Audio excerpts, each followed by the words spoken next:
Bir kuni sahobalar Rasulullohdan sallallohu alayhi va sallam: "Yo Rasululloh, bizga Hadija haqida so'zlab bering" deb iltimos qilishdi.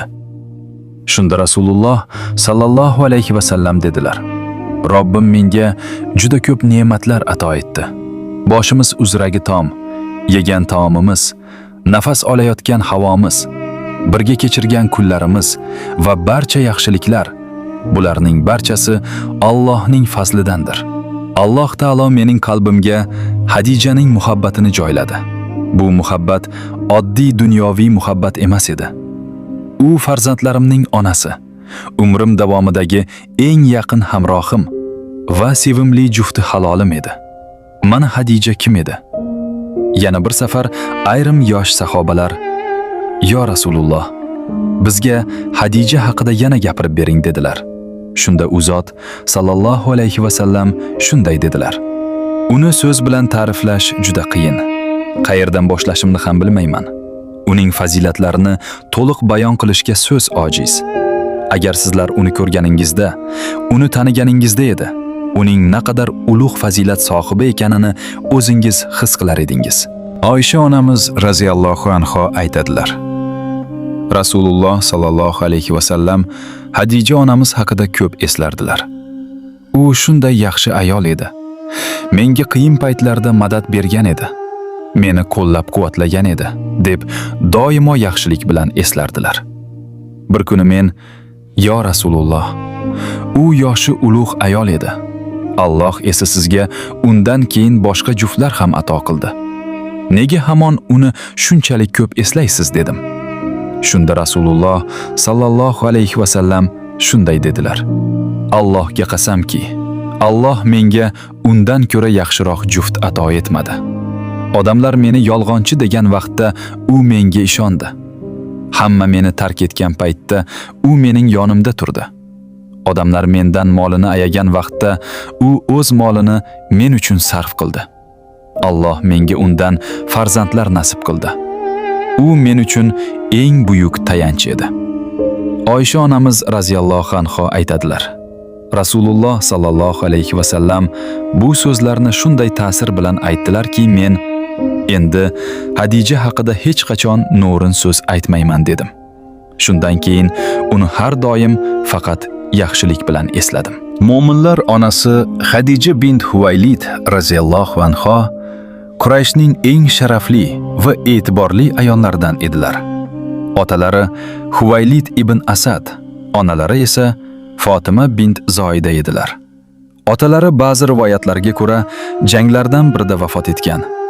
Hadija onamiz avval Atiq ibn Oid al-Mahzumiyga turmushga chiqqanlar.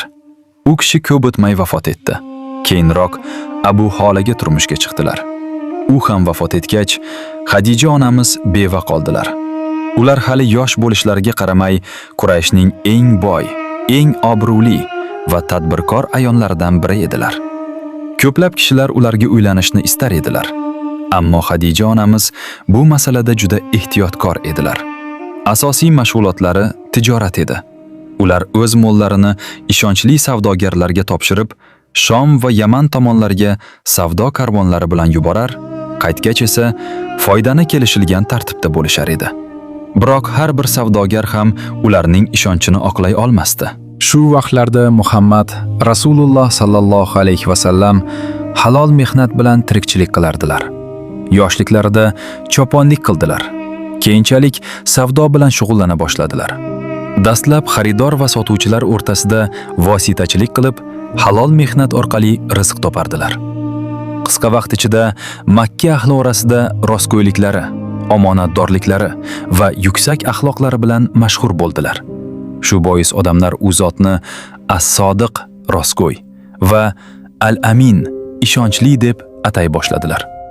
Rasululloh sallallohu alayhi va sallam hech qachon birovning haqqini yemas, hech kimga xiyonat qilmas. Savdoda hamisha halollikni ustun qo'yar edilar. Ana shu fazilatlari sababli ularning obro'lari kundan kunga ortib bordi. Bu xabar Hadija bint Huvaylid raziyallohu anhoga ham yetib bordi. U kishi Rasululloh sallallohu alayhi va sallamga odam yuborib: "Men sizga tijorat taklif qilmoqchiman.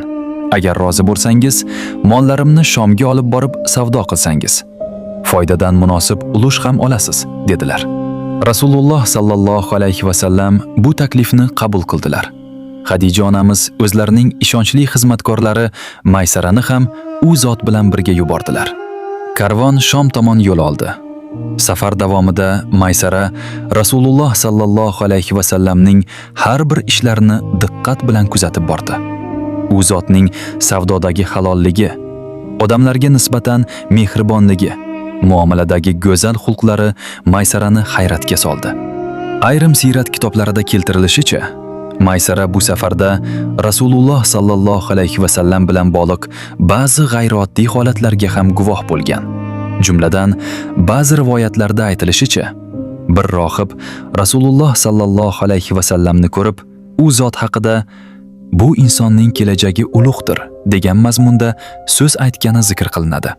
Bu kabi tafsilotlarning sahihlik darajasi haqida ulamolar turlicha fikr bildirganlari uchun ularni qat'iy hodisa sifatida emas, balki siyrat rivoyatlari sifatida qabul qilish lozim. Safar tugagach, karvon Makkaga qaytdi. Bu safar Xadija onamiz uchun juda barakali bo'ldi. Oldingi safarlarga nisbatan ancha ko'p foyda qilingan edi. Bu nafaqat savdodagi baraka, balki Rasululloh sallallohu alayhi va sallamning halolligi va to'g'ri muomalalarining samarasi edi. Xadija onamiz Maysaradan "Safar qanday o'tdi? Muhammad haqida nima deya olasiz?" deb so'radilar. Maysara hech ikkilanmasdan javob berdi. "Men hayotimda bu kishidek rostgo'y, ishonchli, hayoli va oliyjanob insonni ko'rmaganman. U zot hech kimga nohaqlik qilmadilar. Biror marta ham aldamaganlar. Muomalalari juda go'zal, axloqlari esa benazir. Shuningdek, safar davomida men ba'zi ajoyib holatlarga ham guvoh bo'ldim." Maysara ko'rgan barcha narsalarni Xadija onamizga so'zlab berdi. Bu so'zlar Xadija onamiz qalbida Rasululloh sallallohu alayhi va sallamga nisbatan yanada katta hurmat va ehtirom uyg'otdi. Oradan biroz vaqt o'tgach, Xadija onamizning yaqin dugonalari Nafisa bint Muniya keldilar. Suhbat asnosida Nafisa: "Siz shuncha yildan beri yolg'iz yashayapsiz. Yana turmush qurish haqida o'ylab ko'rmadingizmi?" deb so'radilar. Xadija onamiz: "Albatta, bu haqda o'ylaganman. Ammo munosib inson bo'lish kerak", deb javob berdilar. Nafisa: "Muhammad sallallohu alayhi va sallam haqida nima deysiz?" dedilar. Xadija onamiz biroz sukut saqlab: "Rostini aytsam, mening ham xayolimdan aynan shu fikr o'tgan edi. Agar bu nasib bo'lsa, juda yaxshi bo'lar edi.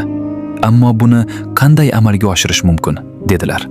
Nafisa: "Bu ishni menga qo'ying", dedilar. Nafisa raziyallohu anha Rasululloh sallallohu alayhi va sallamning huzurlariga borib, muloyimlik bilan so'radilar. "Yo Muhammad sallallohu alayhi va sallam, nega haligacha uylanmadingiz?" Rasululloh sallallohu alayhi va sallam: "Buning uchun yetarli imkoniyatim yo'q", dedilar. Shunda Nafisa: "Agar obro'li, soliha, sharafli va boy xonadondan bo'lgan ayol sizga nikoh taklif qilsa, qabul qilarmidingiz?" deb so'radilar. Rasululloh sallallohu alayhi va sallam: "U kim?" dedilar. Nafisa: "Xadija bint Huvaylid" deb javob berdilar. Rasululloh sallallohu alayhi va sallam: "Agar u rozi bo'lsa, men ham bu nikohga roziman", dedilar. Nafisa bu xushxabarni Xadija onamizga yetkazdilar. Shundan keyin nikoh masalasi ikki tomon qarindoshlari ishtirokida rasmiy tarzda muhokama qilindi. Rasululloh sallallohu alayhi va sallam amakilari Abu Talib bilan maslahatlashdilar. Abu Talib: "Bu juda muborak va munosib nikohdir" deb bu ishni qo'llab-quvvatladilar. So'ngra ikki oila vakillari yig'ilishib, nikohni kelishib oldilar. Rasululloh sallallohu alayhi va sallam Xadija onamizga munosib mahr berdilar va muborak nikoh barpo bo'ldi. Nikoh paytida Rasululloh sallallohu alayhi va sallam 25 yoshda edilar. Xadija onamiz esa 40 yosh atrofida edilar. Ayrim tarixchilar yoshlari bundan kamroq bo'lganini ham aytganlar. Shuning uchun bu masalada ulamolar orasida turli qarashlar mavjud. Ammo barcha manbalar bir narsada yakdildir. Bu nikoh mehr-muhabbat hurmat va o'zaro ishonch asosida qurilgan edi. Bu xonadon haqiqiy baxt va xotirjamlik maskaniga aylandi. Rasululloh sallallohu alayhi va sallam bilan Xadija onamiz bir-birlariga nisbatan yuksak hurmat ko'rsatar. Og'ir kunlarda ham, quvonchli onlarda ham bir-birlarining eng yaqin suyanchig'i bo'lib qolardilar. Ular bir-birlarini tushunar, maslahatlashar va har bir ishda o'zaro qo'llab-quvvatlar edilar. Shu bois bu nikoh musulmon oilalari uchun eng go'zal namuna hisoblanadi. Alloh taolo bu muborak oilaga farzandlar ato qildi. Ularning 2 o'g'illari Qosim va Abdulloh, 4 qizlari Zaynab, Ruqayya, Ummu Kulsum va Fatima raziyallohu anhunna dunyoga keldilar. Qosim va Abdulloh kichik yoshlarida vafot etdilar. Bu musibat ota-ona uchun juda og'ir edi. Lekin Rasululloh sallallohu alayhi va sallam ham, Xadija onamiz ham sabr qildilar va barcha ishni Allohning taqdiri deb qabul qildilar. Bulullohning eng ajoyib jihatlaridan biri shu ediki, Rasululloh sallallohu alayhi va sallam Xadija onamiz tirikliklarida boshqa hech kimga uylanmadilar. 25 yil davomida ular birga hayot kechirdilar.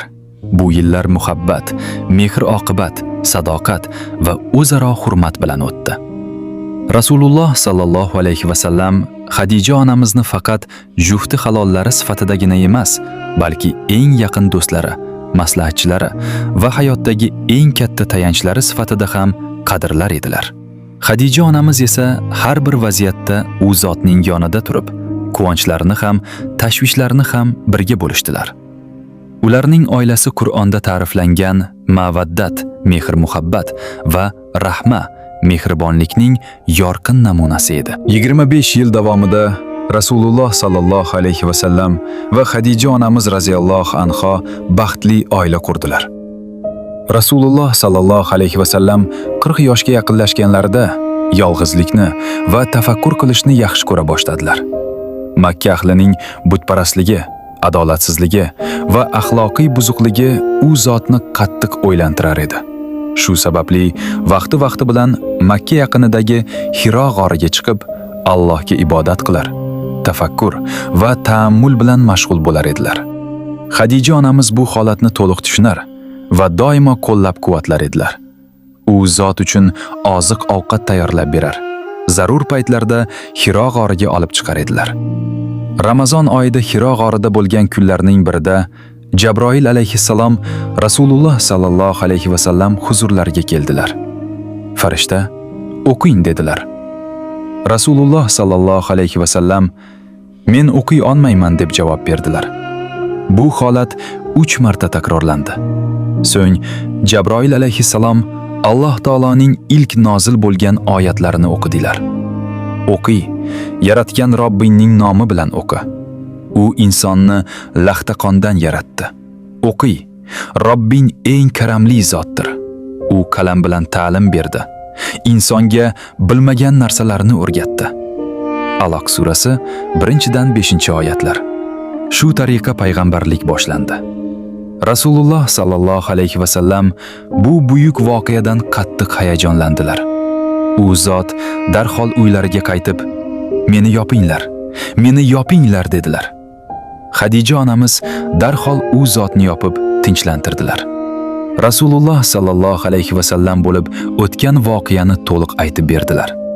Shunda Xadija onamiz u zotga tasalli berib shunday dedilar: Allohga qasamki, Alloh sizni hech qachon xor qilmaydi. Chunki siz qarindoshlik rishtalarini mustahkamlaysiz, ojizlarning yukini yengillatasiz, muhtojlarga yordam berasiz, mehmonni izzat-ikrom qilasiz va haq yo'lidagi musibatlarga uchraganlarga ko'maklashasiz. Bu so'zlar Sahih al-Buxoriy va Sahih Muslimda sahih rivoyat bilan kelgan bo'lib, Xadija onamizning Rasululloh sallallohu alayhi va sallamni qanchalik yaxshi tanishlari va u zotning yuksak axloqlariga bo'lgan ishonchlarini namoyon qiladi. Shundan so'ng Xadija onamiz Rasululloh sallallohu alayhi va sallamni amaki vachchalari Varaqa ibn Nawfanning huzuriga olib bordilar. Varaqa keksa yoshga yetgan, avvalgi ilohiy kitoblardan xabardor kishi edi. Rasululloh sallallohu alayhi va sallam bo'lgan voqeani bayon qilgach, Varaqa shunday dedi: "Bu Muso alayhisalomga kelgan nomus Jabroildir. Qani edi, siz qavmingiz tomonidan chiqariladigan kunlarda men tirik bo'lsam." Rasululloh sallallohu alayhi va sallam hayratlanib, "Nahotki ular meni yurtimdan chiqarsalar?" deb so'radilar. Varaqa: "Ha, siz olib kelgan haqiqatni keltirgan har bir payg'ambar dushmanlikka uchragan" deb javob berdi. Shu tariqa payg'ambarlikning dastlabki kunlarida Rasululloh sallallohu alayhi va sallam uchun eng katta tasalli va suyanch Xadija onamiz bo'ldilar. U kishi nafaqat birinchi bo'lib iymon keltirdilar, balki butun qalblari, mollari va kuchlari bilan Rasululloh sallallohu alayhi va sallamni qo'llab-quvvatladilar. Xadija bint Huvaylid raziyallohu anha islomni qabul qilgan birinchi inson bo'ldilar. Rasululloh sallallohu alayhi va sallam uylariga birinchi vahiydan hayajonlangan holda qaytganlarida u kishi hech ikkilanmasdan u zotga ishondilar. Bu esa Xadija onamizning iymoni qanchalik mustahkam bo'lganini ko'rsatadi. Shundan so'ng Rasululloh sallallohu alayhi va sallam odamlarni Allohning diniga chaqirishni boshladilar. Dastlab da'vat yashirin tarzda olib borildi. Keyin esa Alloh taoloning amri bilan ochiq da'vat boshlandi. Quraysh mushriklari Rasululloh sallallohu alayhi va sallam va musulmonlarga turli xil ozorlar bera boshladilar. Biroq Xadija onamiz har bir qiyinchilikda Rasululloh sallallohu alayhi va sallamning yonida edilar. U kishi u zotga tasalli berar, sabrga chaqirar va Allohning va'dasi haq ekanini eslatar edilar. Shuningdek, Alloh taolo ato etgan mol dunyolarini ham islom yo'lida sarf qilishdan aslo to'rtinmadilar. Bu mollar musulmonlarga yordam berish, muhtojlarni qo'llab-quvvatlash va da'vat ishlarini yengillashtirishda katta xizmat qildi. Rasululloh sallallohu alayhi va sallam keyinchalik Xadija onamiz haqida: "Odamlar meni inkor qilgan paytda u menga iymon keltirdi. Odamlar meni mahrum qilgan paytda u o'z moli bilan menga yordam berdi. Alloh menga undan farzandlar nasib qildi" deb eslar edilar. Payg'ambarlikning 7-yilida Quraysh mushriklari Banu Hoshim va Banu Muttalib qabilalariga qarshi qattiq boykot e'lon qildilar. Hech kim ular bilan savdo qilmas, nikoh qurmas va ijtimoiy aloqa ham o'rnatmas edi. Shu sababli Rasululloh sallallohu alayhi va sallam, Xadija onamiz va boshqa musulmonlar Makka yaqinidagi Shiyib Abu Tolib deb atalgan darada yashashga majbur bo'ldilar. Bu muhosara taxminan 3 yil davom etdi. U yerda oziq-ovqat juda tanqis edi.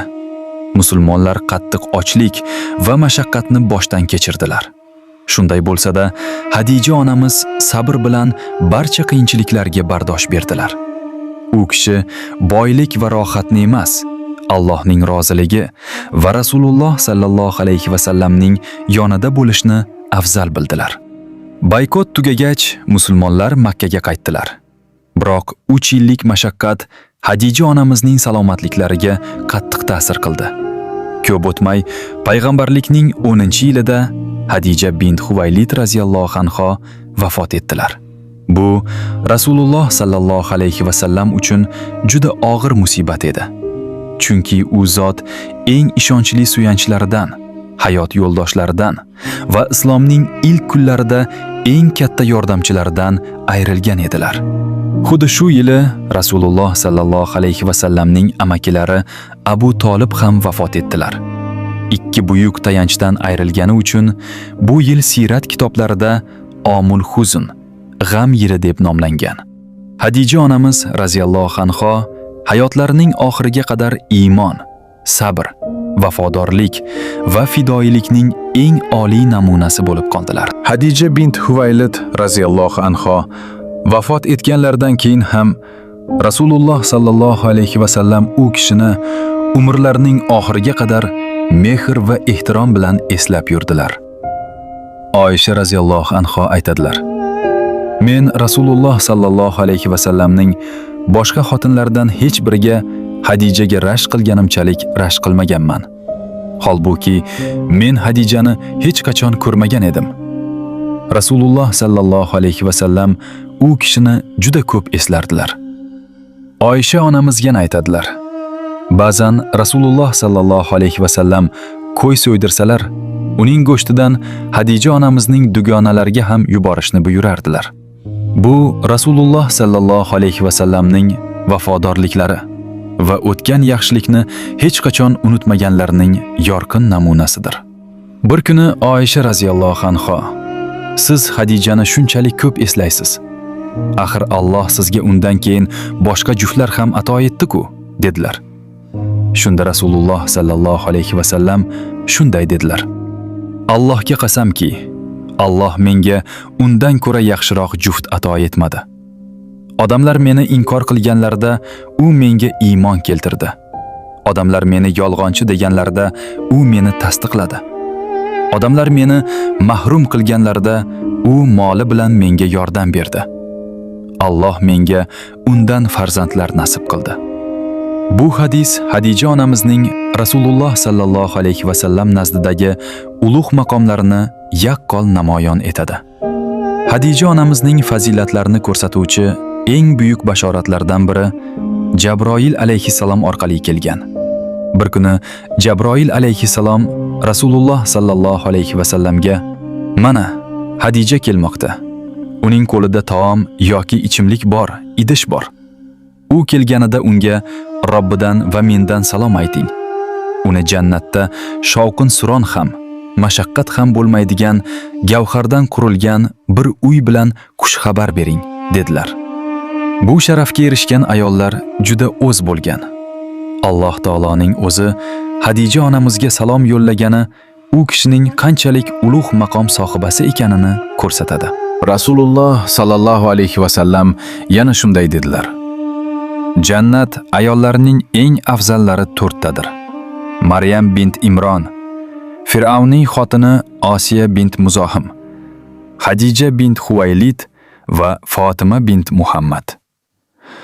Bu hadis Hadija onamizning butun ummat ayollari uchun qanchalik buyuk namuna ekanini ko'rsatadi.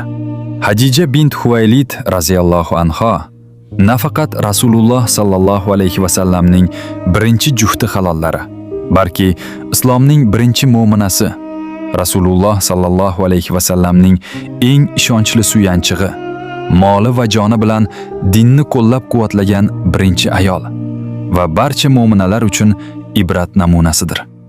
U kishining hayotlari bizga shuni o'rgatadi: iymon boylikdan ustundir. Vafo muhabbatning eng yuksak belgisidir. Soliha juft insonni Alloh yo'lida yanada mustahkam qiladi. Sabr va ixlosning mukofoti Alloh huzurida behisobdir. Alloh taolo mo'minlar onasi Hadija bint Huvaylid raziyallohu anhodan rozi bo'lsin. Alloh taolo bizlarni ham u kishining iymoni, sabri, vafosi va ixlosidan ibrat oladigan bandalardan qilsin. Amin.